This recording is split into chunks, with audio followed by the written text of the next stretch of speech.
Hey guys, I hope you're having a good day. My courses are always free, no paywalls. And with that, let's get started. So let's start with the second topic today, which is tuples. So what are tuples? Tuples are immutable. Immutable means once you assign a value to a tuple or a group of values to a tuple, you can't change the values or add further values. Adding further values creates a new tuple, but you can't edit the existing tuple, and it's an ordered collection. So the thing with keyword called, it's not a keyword, but it's a definite definition word called ordered. If ordered is there in the definition of anything in Python, it means that you can use indexes. So you can use indexing like we used in string, we can use indexing in tuple. So if it's something like unordered, means you can't use indexes. So that's a point to be noted. And a tuple is defined in parentheses. Let's now take an example for a tuple. So we type a name. So this is a built-in function. So do not use the name tuple to write your keywords. So give it another name, and we will be taking 1, 2, 3, 4, 5. So here we have created a tuple. And if you even check the type of tuple one, I'll show you as a tuple. Now, moving on to the next one, we have single element. Now, since we know how to make a tuple in here, we might think that this is a tuple. But if you type of A, it's going to show integer, because just this is not a tuple.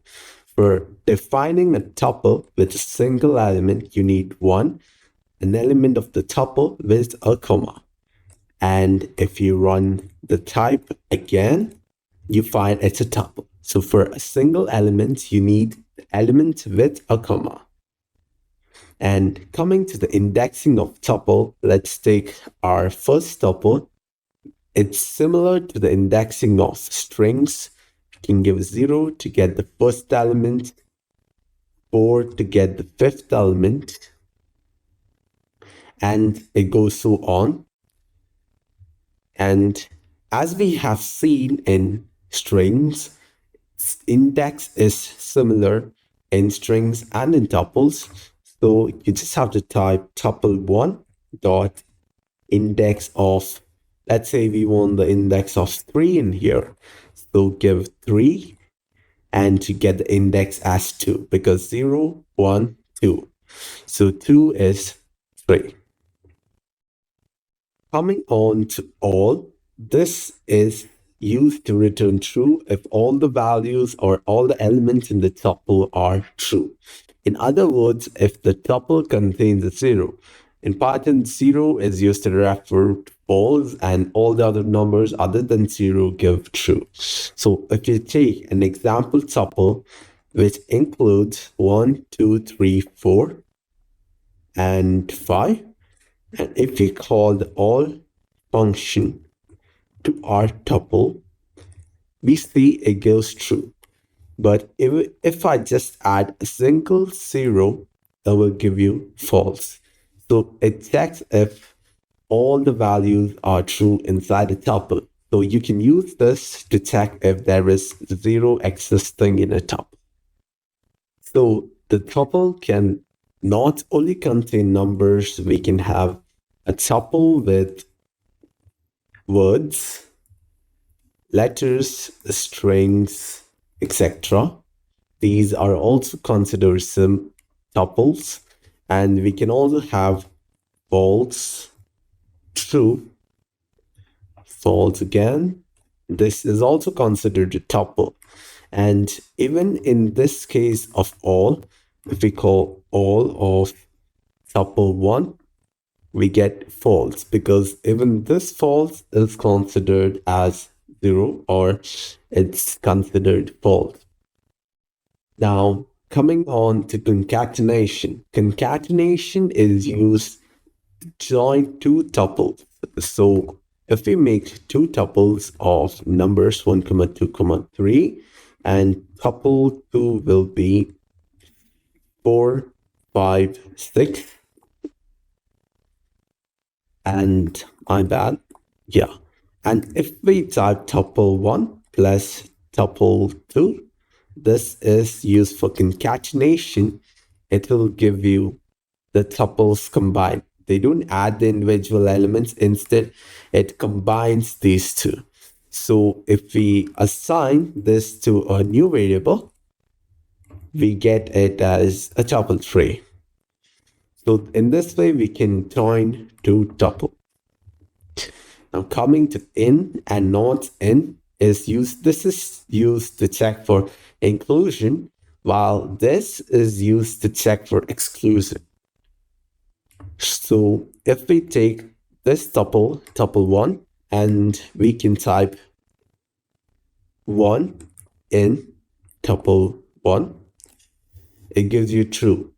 But if I type another number instead, you get false. But in the not in case, it checks, it gives true if it's not there in the tuple. So 5 not in, because 5 doesn't exist in this tuple, it gives you true. But if you give tuple 2, here 5 exists. So you get false because it's a not an operation. Coming to any. Any is similar to all, but it differs in one way. So let's see. If we take an example tuple of 1, 2, 3, 4. Instead, let's give 0, 0 tuples can have repeated values, so that's not a problem. And if we type any of tuple 4, we get false. But if I just change one number and run any of tuple 4, you get true. So what any does is it checks if there is even a single true value inside the tuple. So if this is false, you get false. But if there is a true value, you get true. So now let's move on to the next one. The next one is the len function. We also have seen this in strings. So this is our tuple 4. If you give len of tuple 4, you get 1, 2, 3, 4, 5. So length is 5 and it returns 5. If it's tuple 1, which is here 1, 2, 3, we get 3. Coming on to iter. Iter is used to iterate a tuple. So let's take our example tuple, which has 1, 2, 3, 4, 5. And for this tuple, we will iter. And for iteration, we need to assign it a variable. Let's assign it t, and we use the next keyword. Mostly, it's better if you print it. And let me just copy it and run it. You get 1. The next time you run it, you get 2. If I run the same thing again, I get 3. So it keeps on iterating the tuple till the end. And after it reaches 5, it gives you an error because the iteration is done and it has reached the end of its values. Min and max. These are used to return you the maximum value in the tuple. So considering this tuple, even if I have a value of 30 here, suppose, let me run it, and taking max of this tuple gives us 30, which is the largest number in this. If I give minimum, it will give you the least number, which in this case is 1. Now let's go to the new slide, and here we have our tuple function. As I said before, you must not use list as a keyword because it's a function. So we dealt with some basics on lists before. So how you make a list? You use square brackets, type in the elements, and there is a list. This is a list. And if you type A, you get list. So this tuple function is used to convert this list into a tuple. We need to assign it a new variable. And if you type of D, you get it as a tuple and also D. Here it is the same format as a tuple. So that is what this tuple function is used for. Coming to the summing function. Summing function is used to return the sum of all the elements in the tuple. So let's take this tuple D, the sum. So the sum of 1 plus 2 plus 3 plus 4 plus 5 is 15. So the sum of this tuple set returns 15. So if you give something else, like what if there is a tuple with 1, 2, 3, and a string. So this is also considered a tuple.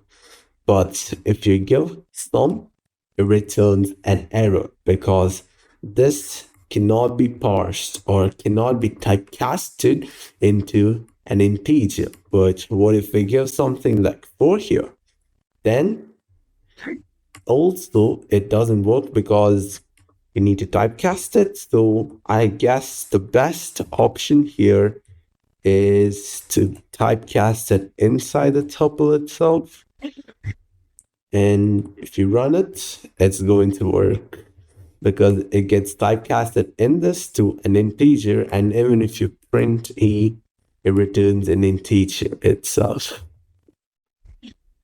Now, coming on to the next topic, which is repetition. Repetition is used to multiply or repeat the element of a tuple. Let's take a simple tuple which only has 3 elements. And if we give something like tuple 1 star 3, this must repeat 1, 2, 3, 1, 2, 3, and 1, 2, 3. So this is called repetition. You can even assign it a variable and print it out. So now moving on to zip or unzip. So what does this do is it gives you a nested tuple. So in nested tuple means a tuple inside a tuple, or it can also be a tuple inside a tuple, and inside that there's another tuple, and so on. For example, let's take a nested tuple of 1, 2, and also let's put 3. So here 1, 2 forms a nested tuple, and we can verify it by using its index. So this returns the first element, and if you just check its type, you see it's a tuple. But if you take the 3 right here, it's going to be an integer. So we know now this is a tuple. Now, when it comes to zip, so we will start with the zip. So in zip, we need 2 tuples. Num1 is 1, 2, 3, and num2 will be 4, 3, 4, 5. Fine. And now for zipping, the zip, we need a variable. And if we give a zip of num1, num2, and if you print t, it's going to return a memory address because you will have to call the tuple function on it in order to convert it. And if you write this, you get a nested tuple. So here 1 and 3 get nested as 1. 2, 4 comes here, and 3, 5 comes here as another tuple. So you have 3 tuples inside a single tuple. So what if we have an extra number here? And if you run the codes, you will see that this one gets excluded. So to manage that, you need equal numbers. So this can also be included. So if one tuple is bigger, the extra digits are just not taken. So now how will you get this back from this? For that, we are going to unzip this variable. And for that, let's take a new variable. And since we are having this tuple here, we'll use the same here. And also the zip function remains the same. But for unpacking, you just use the packed variable or the zipped variable with a star and a t. So this star t with zip and tuple will help us unpack the zip tuple or unzip it. Here we have a tuple with this and this as separate entities in this tuple. So if you just give w of 0, you get the first one, and w of 1 gives you the second one. Okay, so now that we are done with this one, let's go on to the next 4 topics. This reversed is something we learned in strings. So let's take an example tuple. Let's take our already existing tuple. Let's take this w of 0, or no, let's make a new one. Or we can assign this w of 0 as a new tuple, which is w of 0. And so if you want to print how it looks like, it's going to be this. So the first one is reversed. So if you want to reverse this tuple, you gotta type the print function. And with the print function, you need the reversed keyword. But just the reversed keyword isn't enough. We put str before, but since this is a tuple reversal, we need to reverse the tuple. Make sure the parentheses, the close brackets are properly closed, and just given here the new tuple, and there you have it. The tuple has been reversed. So 6, 3, 2, 1. So 6, 3, 2, 1. The tuple is reversed. Moving on, we have slicing. In slicing, we have learned we can get a portion of a string by using the colons. So does the same work for tuples? Absolutely. So if you give a new tuple of colon, it gives you the whole thing. If you give it from 1, it takes it from the first index till the end. And if you give it a number greater than the total, it'll just give you till 6. But if you give an index called 0, 1, 2, 3, if you give the third index, it wouldn't have the third index because whatever number is given here, that index won't be included. Coming to the sorted. In sorted, you can use it to sort your tuple in order. So suppose your tuple is unsorted, which is 3, 4, 3, 2, 6, 78. In this case, we can print a sorted tuple of unsorted. Here, this tuple is sorted, and note that this is a list. So this sorted function gives you a list of this tuple sorted. So if you want to convert it to a tuple, convert it back using the tuple function.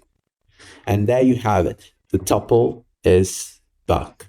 And it has also been sorted according to the order of the numbers. But what if I give letters in here? It gives you error because it doesn't support string and integers together. But instead of that, if I just give characters. Then it's going to order the characters based on alphabetical order. But if it has more than one letter, you know how the dictionary is. So there is a lexicographical way of ordering these characters. So it orders in such a way. So even if I give ARE and AER, it's going to order because it takes A, both are similar. So E and R, E comes first. So AER comes first. So in that way, you can even sort a tuple of strings. Coming on to unpacking a tuple, this is very, very useful. So instead of typing A equals 1, B equals 2, etc., you can type A, comma B, comma C is equal to, this is a tuple of 1, comma 2, comma 3. Now, if you want to print the value of A, want to print the value of C, A gets 1, C gets 3. Isn't that interesting? Also, there is another problem. If there is an extra tuple, you get an error because the values you're unpacking is lesser. It's more in here, but less in here. So you need one more variable. So both sides need equal amount of variables. Now we are done with this. Let's move on to the next one. This will be the last two topics of this topic, and we will go on to the next one. So we have seen count and strings. In tuple also, it does the same thing. Instead, it counts the number of elements inside the tuple. So if our tuple has 1, 2, 3, 3, 3, 5, 5, 5, and if we count num1 dot count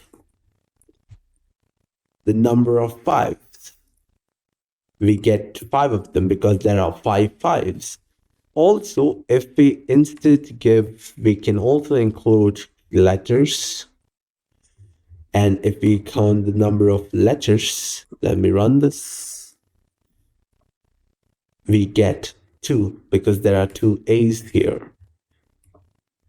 That's a tuple, as we have discussed already, is a tuple in which there is a tuple inside a tuple. So this time I'll show you how to have a tuple inside a tuple, and inside that there's another tuple. Tuple example, it's 7 underscores this time, and it will have 1, 2, 1, 2, 3, 4, 6.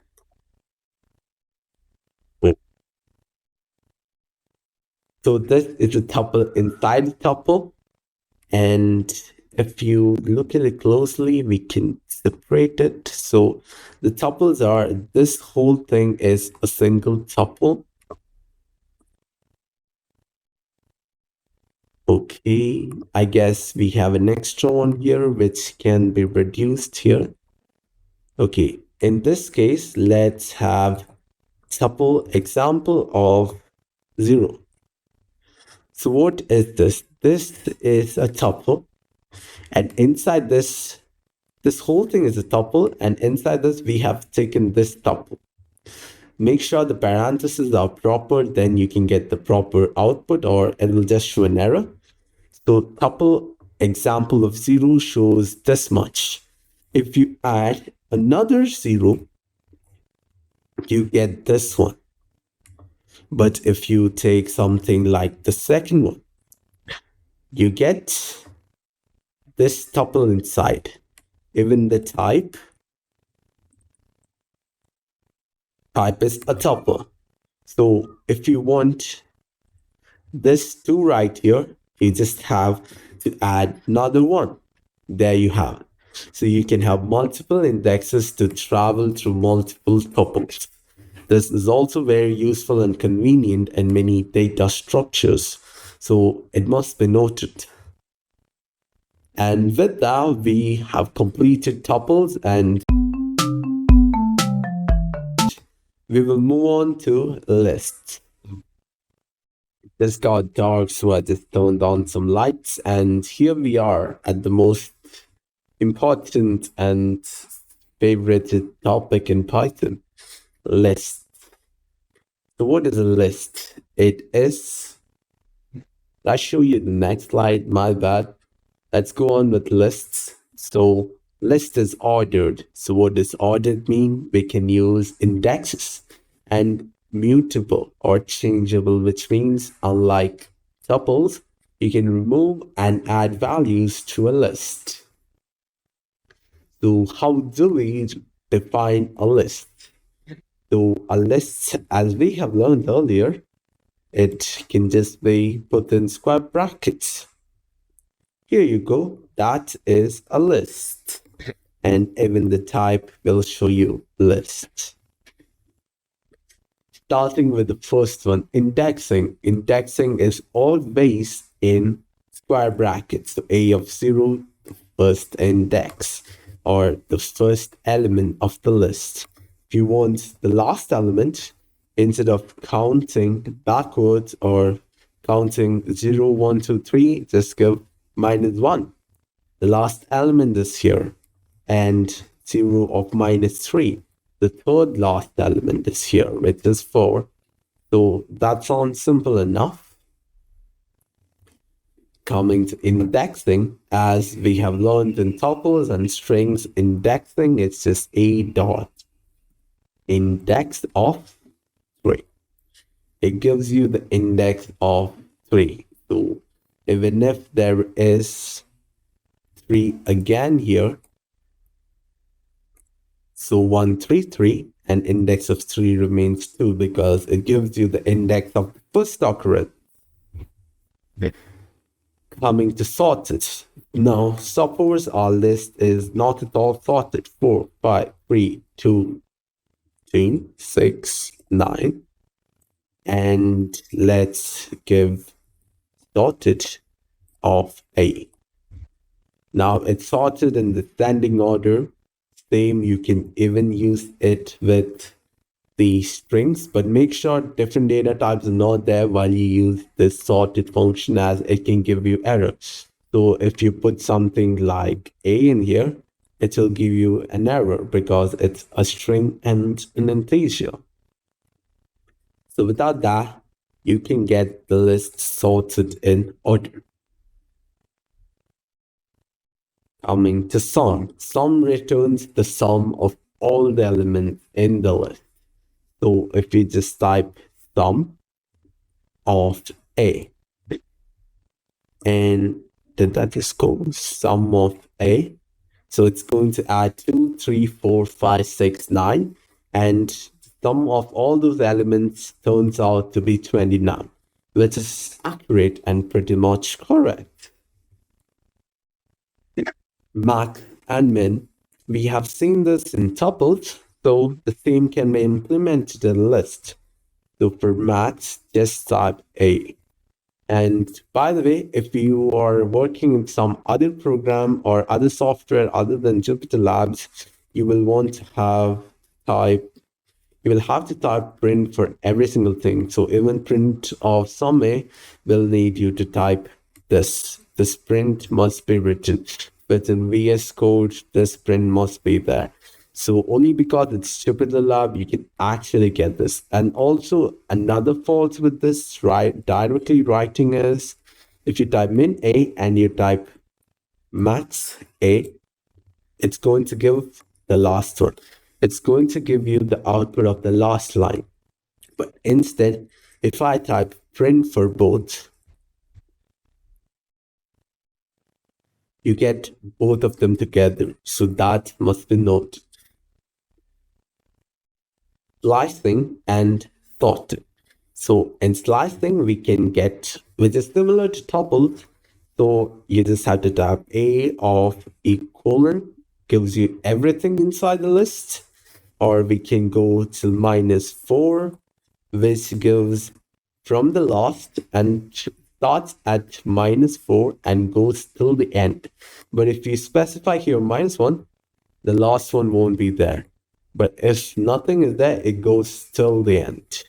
Or even 4 is to gives you till the end, but 4 is to 5 doesn't give you the fifth one. So that should be noted in indexing. Now let's take sort. This could be similar to sorted, right? But that's not true because these two have some differences. Let's make a new list called my list, which will be equal to 2, 5, 9, 3, 6. Okay, now if you type sorted of my list, you get 2, 3, 5, 6, 9. But if you type my list again, it's not sorted. It's not directly interfering with the original variable, but it's just making a copy of it.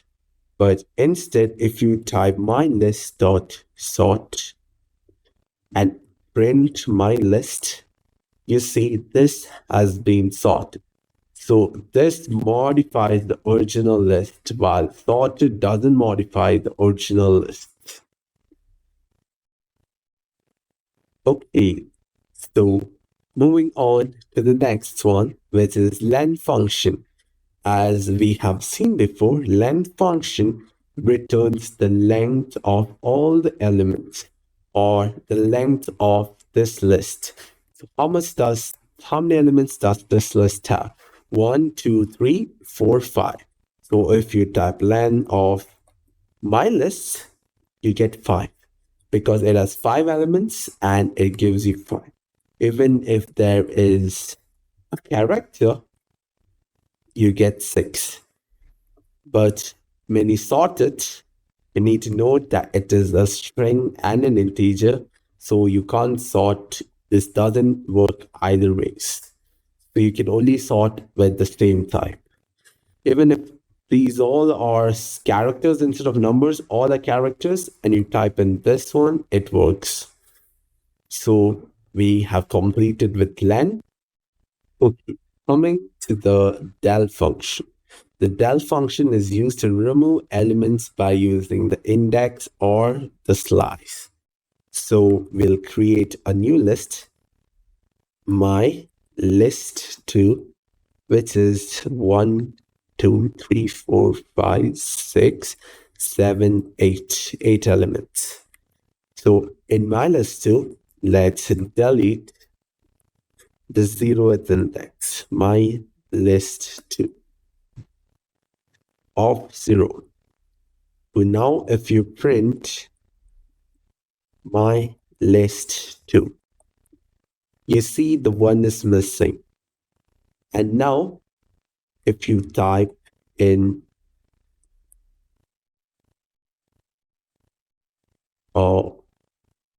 my list 2 with a delete function,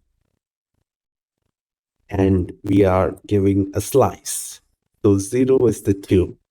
So it doesn't include 2. So 0, 2, 2 and 3 will be deleted. If you print my list 2, you get it from 4, 5, 6 because it has removed the slice. But if you give something like just my list 2, and now if you print my list 2, the whole list is deleted. So that's how you delete a list in Python. Coming to clear. If you don't want to delete your list like this, but just want to empty it, just give my list, which is having only one element. Let's create another list. My list 2 is 1, 2, 3, 4, 5. And my list 2 and my list 2 dot clear. Now printing my list 2 gives us an empty list. This refers to an empty list. So the length of an empty list is 0. You can also make an empty list by just using brackets. So length of A is 0. This refers to an empty list. And creating a new list. So this thing is similar to str typecasting, or we even used tuple function before to convert a list into a function, or a list into a tuple, my bad. So in that sense, let's use the list function. We'll take a string this time. String of apple. Sounds good. So list of string. So what do you think this might do? Let's assign it a variable. Fruit is equal to. So when you print in fruit, each letter is taken separately, similar to a split, and it's converted to a list. Each single letter is converted into a list. This is also similar to tuple. If you take a tuple of 1, 2, 3, 4, 5 and just list the tuple, you get a list. So the tuple is converted to a list. Okay, so that is done, and we have reached another place. Wow, there's something called list comprehension. Very interesting and important. Starting with multiplication. This is something we have learned even in the other one, which is tuples, like repetition. So here, multiplication repeats the list elements a specified number of times. So in the same way, let's make a list 1, which has a 1, 2, 3, and list 1 star 3. It has repeated it many times. So this is repetition or multiplication of a list. Concatenation. We have also concatenated two tuples, and in this case, let us concatenate two lists. So we'll take this list and list 1 plus, which is this one, plus list 2 gives us a combined list. You can also assign it a new variable. And if you print this variable right here, okay, I named it different. So LSIT3 is 1, 2, 3, 4, 5, 6. And argument unpacking. So we have learned about tuple unpacking. In the same way, we can also unpack from a list. So A comma B is equal to list of 1 comma 2. So here, let's give other values so we might not get misinterpreted answers. A is 10. Okay, that is wrong. A. So A gets 10. If you are printing B, you get 20. So this assigns to this, but even if you have an extra variable, you get an error.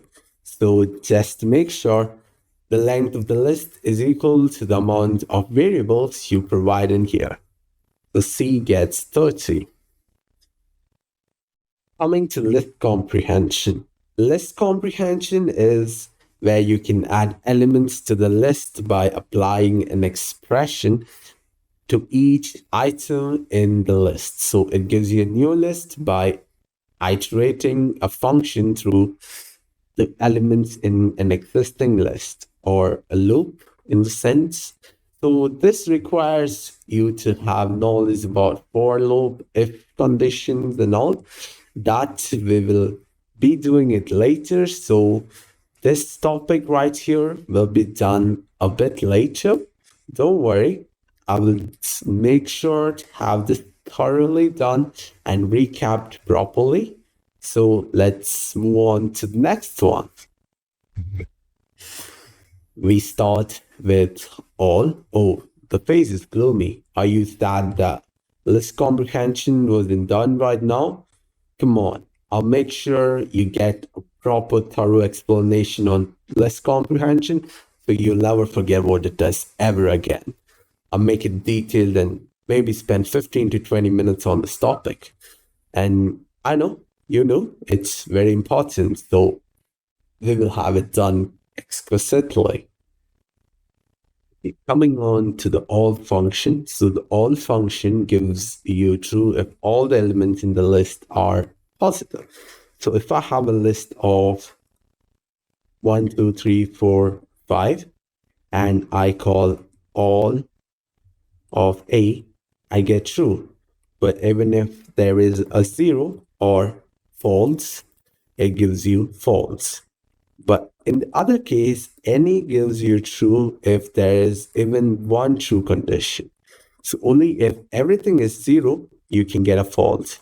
But if there is one true value, you'll get a true. Let's also do it with the booleans. So this is the boolean. You need F capital for false and T capital for true. So any gives true because there's only one true value, but all gives you false because it only needs true values. Coming to in and not in.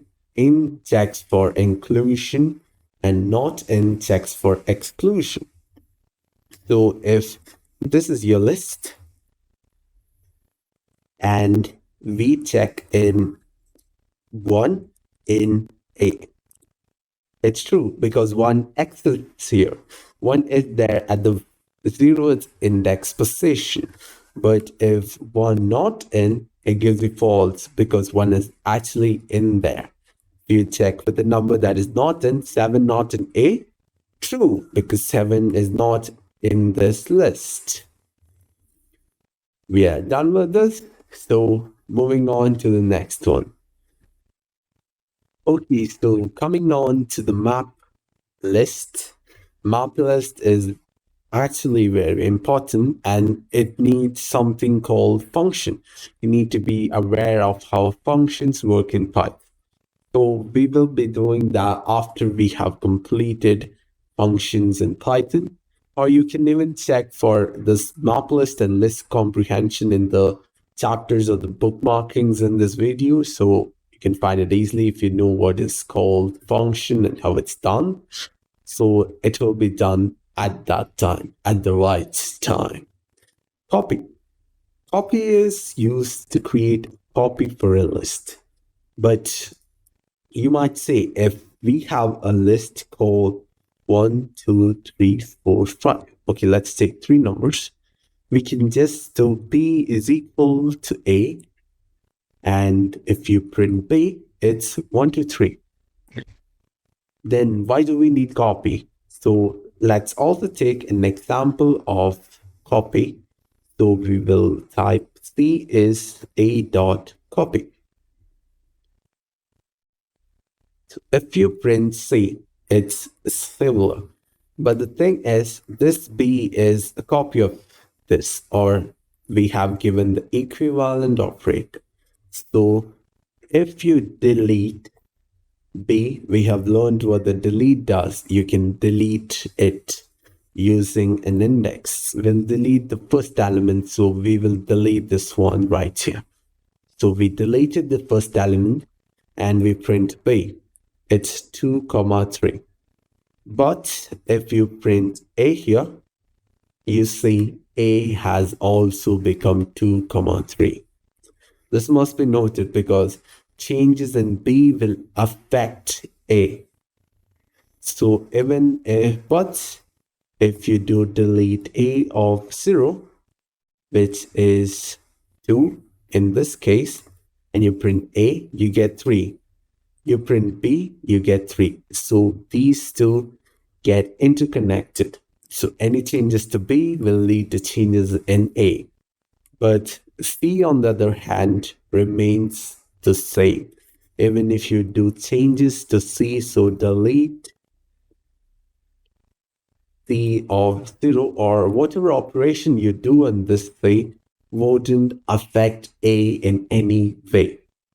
So that is an important difference to be noticed and missed by many beginners in this lesson. So this is really important. A copy maintains it as separate, but this equivalent operation leads to changing of both of them. Going to the next one, count. This is similar to what we have done in tuples and strings. So we'll just have to take a new list or 156 a dot count a. There is no a in this, so it doesn't give. What about 2? Do you think something will happen? No. Why? Because this is an integer, not a string. So it will give you a 0. And if I give 2, it's going to give you the number of times 2 is present. And reversal. So reversing a list can be done in multiple ways. So I'll show you 3 ways in which it is done mostly. The first way is we need a list. Let's go 1, 2, 3, 4, 5. So print reversed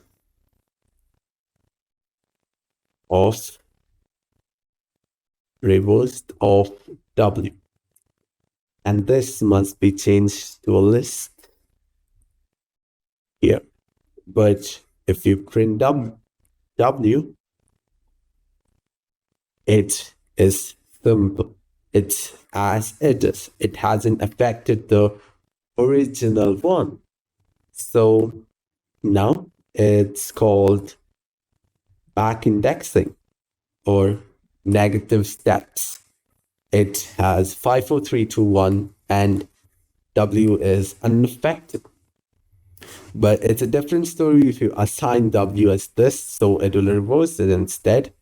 So since W is the same, and the other way is W dot reverse. What this does is it reverses the original list. And if you want to get it back, reverse it again and we get it back. So this changes the original list by itself, but this doesn't affect it. It creates a view, or it's not affecting the original list. But this reverse statement, this reverse function right here is going to change your original list. And we are done with the 3 ways to reverse a list. Moving on to append. What does append do? Append adds an element to your list. So you here have an empty list. So you want to add something into a list. Instead of just adding something in here, this is making you a list. You don't need the comma. It gives you a list. This is list with a single element. So instead of adding something to this, you can instead write a dot append b. So a gives you b. In the future lessons, while we come to for loop, we will learn how you can append a range of numbers easily using a for loop, and we will be using this append right here to append numbers into this. Or you can even append 1. See, appending 1, rerunning this, if I type here 2, I've appended 1 before, now I've appended 2, and see, it gets appended to the next one. So it keeps adding elements to the list at the end position. Pop.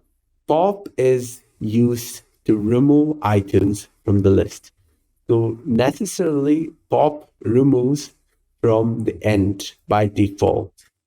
So if I type a dot pop, it popped. It returns the popped value also. So if you're popping something and you want to use the popped value, you can assign it as. So this popped value will be assigned to this popped variable.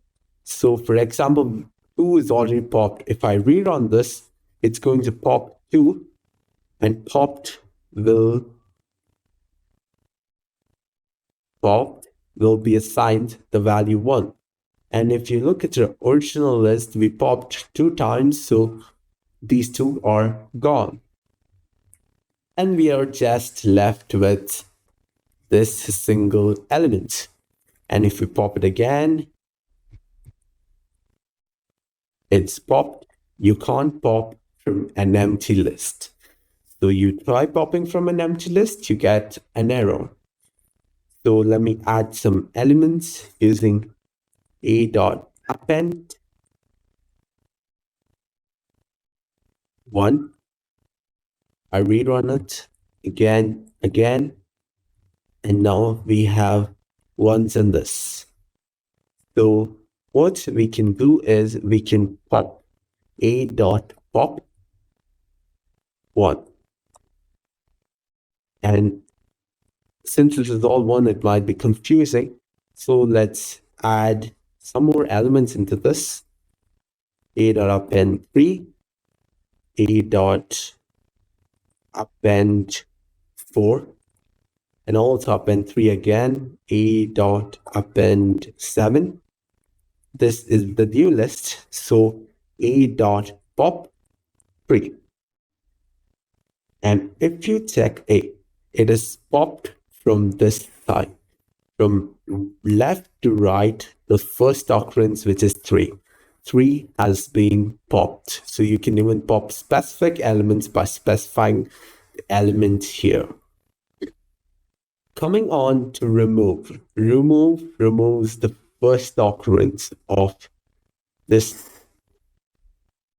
list. So here, if you have 3 ones, it will remove the first one instead. But what is the difference between pop and remove? Remove doesn't return you this value instead. So you can't be assigning like w is equal to pop a.pop 3. So a.remove 1. You can't get back your 1 after it's removed. So still there are 2 more ones. So if you type something like w is equal to a.remove, your w doesn't get any value assigned to it. Or let me take a new variable. Trial is a.remove 1, and trial, it doesn't get a value. But your list, that value is gone. But why doesn't trial get a value and it's not showing any output? Because it gets the none type. If you try printing something of the none type, you get none, and the type is none type. So since this doesn't return anything, unlike pop, this gets nothing. So this becomes a none type variable. And also, an interesting thing to notice, this works similar. If you try to remove it again, similar to pop, it shows you an error because there is no more 1 left in our code. And we are done with remove, and coming to the final part. Not the final part, is it? There is more left. So nested list. Nested list is list inside of a list, and you can also have list inside a list and inside a list. So let's take a list 1, which is 1, 2, let's have a nested list with another nested list inside. So this is our nested list. Make sure the brackets are proper. So if you give list 1 of 0, you get this. But if I give something like 2, you get this one right here, this one. So this one can again be used as 2, and I want this number 4. This number 4 is 1. So this is how you iterate, or you go through a nested list. Okay, now let's go on to the next 4 topics. First, we have the zip function. So it is similar to what we learned in tuple, but instead this time, let's use, instead of the tuple function, we are using the list function. And before doing this, we need to list. So this is list 1, and this will be list 2. So let's write in our code, W is equal to list of zip of A comma B. What does this give you? It gives you a list of tuples, which means the list contains tuples inside them. You want to verify it, just do W of 0. You get tuple. So since this is zipped, how do you unzip it? To unzip it, just type the same thing, lists of zip of store W. You get elements in a list and they are as a tuple. So that's why when you take the first one, it returns a tuple. But if you want this back, meaning you'll have to add an extra list function to convert it back to a list. So now you have A back to its original form. So next we have insert. So unlike append, which inserts it to the end, we need to insert it at a specific index position. So that's where we use insert function. So let's see how it works. So here is a list 1 right here. This is a list, and we need list1.insert. First comes the index, then comes the value. So at 0, I want to insert 89. And if we print it, okay, this has been changed to markdown, just change it back to code. And if I print list 1, it has put 89 at the 0th index and shifted the subsequent values to the right. So that's what insert does. So if I put it as at index 3, I want an 8. At the 3rd index, 0, 1, 2, 3. At the 3rd index, there's an 8, and 3, 4, 5 have shifted indexes. Coming to extends. What does extends do? Extends adds another list. So you might ask me, if I have list A, which is 1, 2, 3, and B is 4, 5, 6, I can just type A plus B and I get this list. But the thing is, neither A changes nor B changes. This has to be assigned a new value. So now if you type C, you get the list. But in this, if you give A dot extend B and you print A, the A is added here. So this B gets added here to A, and A has originally changed to 1, 2, 3, 4, 5, 6. So instead of this, you can also do A dot extend 4, 5, 6, 7, 8,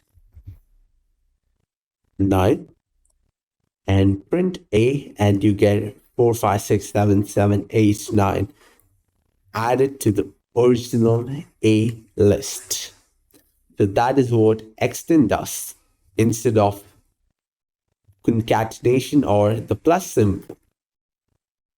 So now let's look at what enumerate does. Enumerate is super useful and it's super important as it's used in many coding problems and many interview questions. You can use enumerate to get answers easily. So what it does is it gives you a list of tuples with its index and value pairs. This is mostly used with the for loop. So we will learn it in the for loop and I'll just show you how the list comes. So coming to the enumerate list. So first we need a list. We'll have letters this time, B and C, A, B, C. And now we need enu. This is a variable name and enumerate A. So this enumerates. And if I am to print enu, this wouldn't give us because this has to be converted to a list. And then here, as you can see, there is an index and there is also A. So using this, we can form a relationship between the indexes. So this has index 0, so A comes here, and B has index 1, so this becomes a tuple. So in the same way, we can have index 0, this can be taken out. And these things can be used by using something called the for loop unpacking. And so in the for loop unpacking, this comes handy, so we will deal it there. So coming to the next 4 topics, flatten list uses for loop, so we will deal with it later. And let's start with transposition. So for transposition, we use this formula. So how transposition works, I will show you with an example. So let's consider a matrix. So a matrix has 1, 2, 3, 4, 5, 6, 7, 8, 9. Okay, these are the rows and this is the column. So when you transpose the matrix, this is a matrix called A. When you transpose it, these things become the row, and so we will have 1, 4, 7, 2, 5, 8, 3, 6, 9. This right here is a transposed matrix. So what can you do to achieve this? So in this, we will have a nested list. Unlike this one where we had used something similar to zip, but we had something like a list with a tuple inside. But here we will have a list with a list inside. So let's write it. A is what we need to transpose. A is the matrix. So this has 1, 2, 3, come on, 4, 5, 6, come on, 7, 8, 9. This is our matrix. So now we will have to call this and also assign it a variable. Transpose is equal to list of zip of A. So now let's see what is transpose. We can see that this hasn't worked. Why? Maybe we forgot the star. Don't forget this star right here, okay? So it's my bad, but yes, we have it. Similar to 147, 258, 369, we have 147, 258, 369. And there you have your transposed matrix. And we are done with that. Yes, now updating value by indexes. So we have a list in here. 1, 2, 3, 4, 5, 6, 7, 8, 9. This is our list. And we don't want 1 here, but instead I want something like 100 instead of 1. So I just have to specify index. It is 0 because indexing starts at 0. So this is 0. So equal to 100. Print A and voila. There is our 100 right here. 100, 2, 3, 4, 5, 6, 7, 8, 9. So that's how you update the values by using index. You can even use something like a negative index of 1, which is equal to 100. And print A, you have 100 at the last index. Coming to filter lists. So the last two topics in our list concept. Filter list requires for loops, etc. So that will also be done later in the after for loops list concepts. And unpacking list, we have done this, but let's try it once more, I guess. So A, comma B, comma C is equal to, it's same as argument unpacking, 1, 2, 3. A is 1, B will be 3. So with this, we are complete. We have finished the lists concepts.